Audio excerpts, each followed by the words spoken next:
Most people believe that trauma is something that happened in the past, but there's a better way to understand it. Trauma lives in your body right now. And today, I'm going to show you 5 ways to heal from trauma that no one is talking about. If you've struggled with a difficult situation in your life, like a toxic relationship, and you feel stuck in pain or you feel stuck, or you don't know who you are anymore, this video is for you. Being where you have been, and I've learned from both my personal experience and as a trauma therapist how to heal trauma you from fully living right now. My name's Dr. Kaur, and I blend science and spirituality together, and I've helped countless people heal from the emotional scars of toxic relationship trauma. And I'll share with you exactly how you can release your trauma today. Stick around, because tip number 5 is something you probably never heard before but could change everything for you. Lesson number 1. Many people believe that trauma is something that's happened to you, but so many well-renowned trauma specialists like Gabor Mate teach us that trauma is actually what happens inside of you. Trauma isn't a memory either. It's an experience your body is holding on to right now. Imagine like you're constantly on the edge. Your heart is racing when you hear a certain person's voice, or someone calls you, or you hear people talking loudly. It scares you. That's not your mind playing tricks with you. It's your body reacting to trauma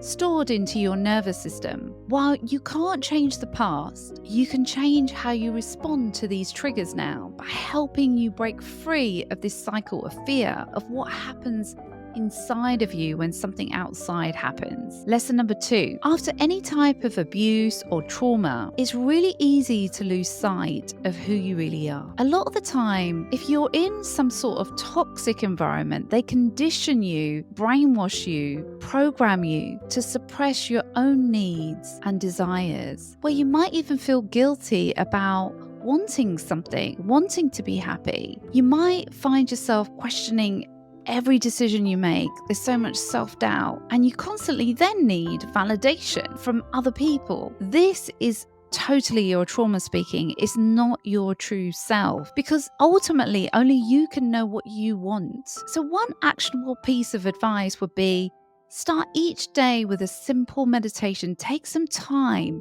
just 5 minutes in stillness, focusing on your breath. Maybe even put your hand on your heart and ask, what do I truly need today? What is it I want today? This small practice will help you reconnect to the person that you are and reconnect to your own needs and desires, or not other people who have conditioned you to be what they want you to be for them. Lesson number 3. We need to use boundaries as a form of self-love. Boundaries can feel really selfish and uncomfortable when we haven't been using boundaries, but it really is the most powerful tool to know that you have a level of self-worth and self-love. And this helps us really understand where we are in terms of healing. We have to remember a trauma response is called fawn, where we try and give to other people, but we don't have our own needs. We don't have our own boundaries. It can really feel difficult, and we can feel guilty just by saying no, constantly putting other people's needs before our own. Boundaries aren't about pushing people away or being a horrible person or not have empathy for others. It's about creating space. It's about having space for your own healing, for you to be you. It's actually acknowledging that you are there, that you're not invisible. So every time you're saying no to something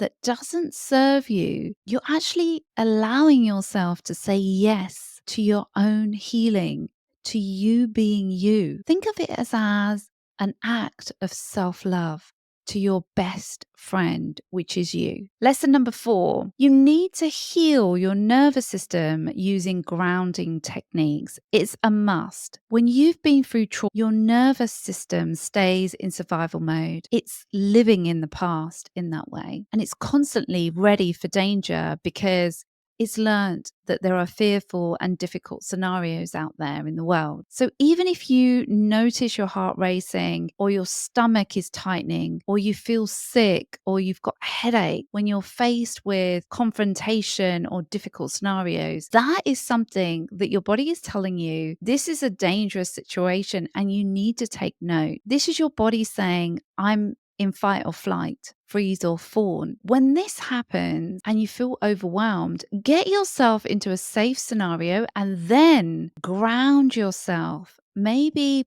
go bare feet in the ground, connect with nature or an animal. These small physical actions can signal to your body, I'm safe now.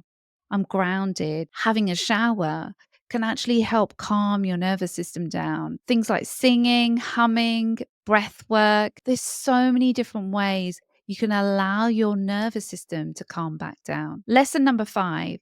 We really need to rebuild self-trust with micro actions. When we've been in trauma or any type of narcissistic or toxic abuse, it really shatters our self-trust because we have to switch off to trusting ourselves and trusting another to survive. That means you will always doubt yourself in every single decision, because it's like a survival mechanism that's been put in place. I remember I felt fearful photocopying something. So rebuilding self-trust starts with really small actions. With, I'm going to choose what I want to eat. I'm going to choose what I'm going to wear today.